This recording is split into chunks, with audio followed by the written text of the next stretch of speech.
علیکم دوستو، آج گھر گھر کا مسئلہ ہے، میاں بیوی کے جھگڑے ہیں، گھر میں تناؤ ہے، گھر جہنم بن چکے ہیں۔ اگر آپ چاہتے ہیں آپ کا گھر جنت بن جائے تو یہ 8 چیزیں آپ کر لیں اور آپ اپنی بیوی آپ کی ہمیشہ آپ سے خوش رہے گی، اور جب گھر میں آپ کی خوشی ہوگی، آپ ٹینشن نہیں ہوگی، یقین جانیے ایسے گھر جنت بن جاتے ہیں۔ تو آپ کی بیوی آپ کے لیے ایک بحث راحت ہوگی اور ایک گھر آپ کا جنت کا نمونہ پیش کر رہا ہوگا۔ ادروائز آپ نہیں کریں گے تو پھر گھر جہنم بن جاتے ہیں، اور پھر اکثر اوقات وہ گھر جل بھی جاتے ہیں اور گھر تباہ بھی جاتے ہیں، ڈائیورس تک باتیں چلی جاتی ہیں۔ تو آپ اب چاہتے ہیں کہ آپ کی بیوی آپ سے خوش رہے، آپ سے پیار کرے، آپ کے بچوں کا خیال کرے، آپ آپس میں نہ لڑیں، تو یہ چند چیزیں شوہروں کی ذمہ داری اپلائی کر لیں۔ اس طرح جو بیوی بہنیں ہماری ان پہ بھی ذمہ داریاں عائد ہیں اور وہ بھی اپلائی کریں۔ تو آج ہم بات کر لیتے ہیں شوہر کی۔ شوہر کو کیا کرنا چاہیے؟ اپنی بیوی کو سب سے پہلے تو کسی کے ساتھ کمپیئر نہ کریں، جناب فلاں کی بیوی تو اتنی اچھی ہے، وہ تو یہ بنا لیتی ہے، آپ کو تو یہ بنانا ہی نہیں آتا۔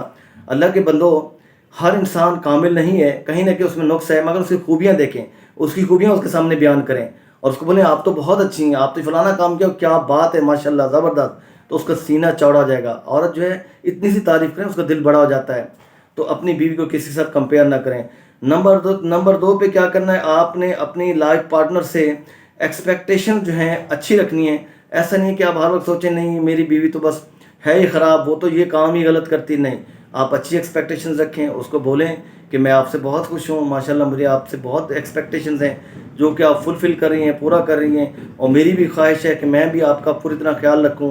اگر میں نہیں بھی کر رہی تب بھی آپ کو بولیں تو اس کے دل کے اندر احساس جاگے گا، اس کا ضمیر زندہ ہوگا کہ میرا شوہر مجھ پہ کتنا ٹرسٹ کرتا ہے، میرا شوہر مجھ سے کتنا مجھ پہ توقعات رکھتا ہے، اور کتنا وہ نہ ہونے کے باوجود مجھے وہ اپریشیٹ کر رہا ہے۔ تو اس کے اندر چیزیں ڈیولپ ہونا شروع ہو جائیں گی۔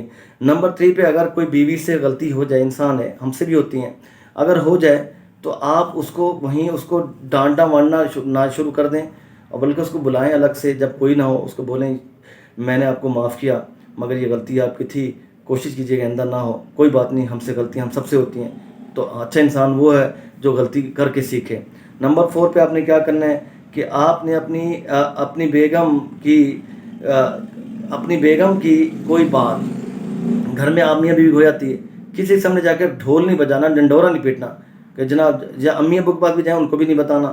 ایک آپ لوگ کا رشتہ ہے، سیکرٹ ہے، اور نہ رشتہ داروں میں بولنا ہے۔ تو آپ اپنے ایک دوسرے کا ایک راز بن جائیں، پردہ بن جائیں۔ تو اپنی بیوی کی رازداری کا خیال کریں۔ اگر کوئی بات ہے ایسی جو آپ کو بری لگی تو اس کو الگ بیٹھ کے سمجھا دیجئے، آپس میں طے کر لیجئے، نہ چلائیے، بچوں کو بھی احساس نہ ہو۔ مگر ہم لوگ بہت کم کرتے ہیں۔ جو موٹیویشنل سپیچز ہو رہی ہیں، جو سپیکرز ہیں، ان کے گھروں میں بھی یہی حال ہے، عمل کوئی نہیں کرتا۔ سب سے پہلے جو ویڈیو بنا رہا ہوتا ہے اس کو خود عمل کرنا چاہیے۔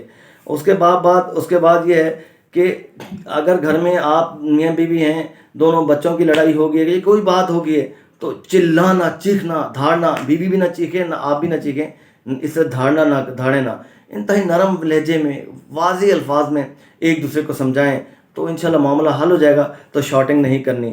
اس کے بعد نمبر 6 پہ آپ نے کیا کرنا ہے؟ آپ نے لائف پارٹنر پہ ٹرسٹ کرنا ہے۔ کچھ شکی مزاج لوگ ہوتے ہیں، وہ بیچاری نیک پارسا، وہ ہر وقت اس پہ شک کرتا ہے۔ اللہ کے بندے، آپ سارا دن باہر رہتے ہیں، آپ کی بیوی آپ پہ شک کرتی ہے، وہ بیچاری نہیں کرتی۔ آپ 36,000 خواتین سے بات کرتے ہیں، کیا آپ غلط بات کر رہے ہوتے ہیں؟ آپ کا جاب کا حصہ بھی ہے، مگر جب آپ صحیح ہیں تو آپ کی بیوی کیسے غلط ہو سکتی ہے؟ جو چیز آپ اپنے لیے آپ پسند کریں، اگر آپ کی بیوی تو گھر میں ہے تو آپ یوں سمجھیں وہ آپ کی امانت دار ہے، وہ آپ کی امانت میں خیانت نہیں کرے گی، وہ آپ کی ہے۔ تو اپنی بیوی پہ اعتماد کرنا سیکھیں، شکی نہ بنے۔ کچھ لوگ شکی ہوتے ہیں اور شک کی بنا پہ رشتے تباہ ہو جاتے ہیں۔ اس کے ساتھ ساتھ اپنی بیوی کو سپورٹ کیجئے، کوئی کام کریں ان کا ہاتھ بٹا دیجئے۔ بچوں کے کھانا بنا رہی ہیں تو آپ بچوں کو پڑھا دیجئے۔ بچوں کے لیے وہ ان کی یونیفارم استری کر رہی ہیں تو آپ کوئی اور کام کر دیجئے، بچوں کو سلا دیجئے، بچوں بیوی کو سپورٹ کیجئے۔ نمبر 8 پہ جو آخری بات جو ہم سب کو عمل کرنا ہے، اپنی انکم میں سے کچھ نہ کچھ حصہ، یہ واقعی اسلام کا حصہ ہے جو ہم اکثر لوگ اس پہ عمل نہیں کرتے، اپنی بیوی کے حوالے کر دیجئے۔ وہ چاہے اس کا جو استعمال کرے، ہمیں پوچھنے کا حق نہیں ہے وہ بیچاری کیا استعمال کرے گی، وہ بھی بچا کے آپ کے بچوں کے لیے رکھے گی، اس نے کیا کرنا ہے، کچھ لے گی تو آپ کے بچوں کے لیے لے گی، کم از کم اس کا دل بڑا ہوگا، وہ خوش ہوگی کہ میرے پاس پیسے ہیں۔ مگر ہر وقت جو بھیک مانگتی ہے شوہر سے، 1000 روپے دے دیجئے، 500 دے دیجئے، یہ ہم سب کو اس پہ عمل کرنا چاہیے، ہم سب کو ایسا نہیں کرنا چاہیے۔ یہ 8 باتیں اگر اس پہ عمل کر لیں گے، یہ خاص طور پہ شوہروں کے لیے اور بیویوں کے لیے بھی ہے، وہ بھی کان کھول کے میری بہنیں سن لیں، تو یہ دونوں تالی دو ہاتھ سے بجتی ہے، ایک ہاتھ سے نہیں.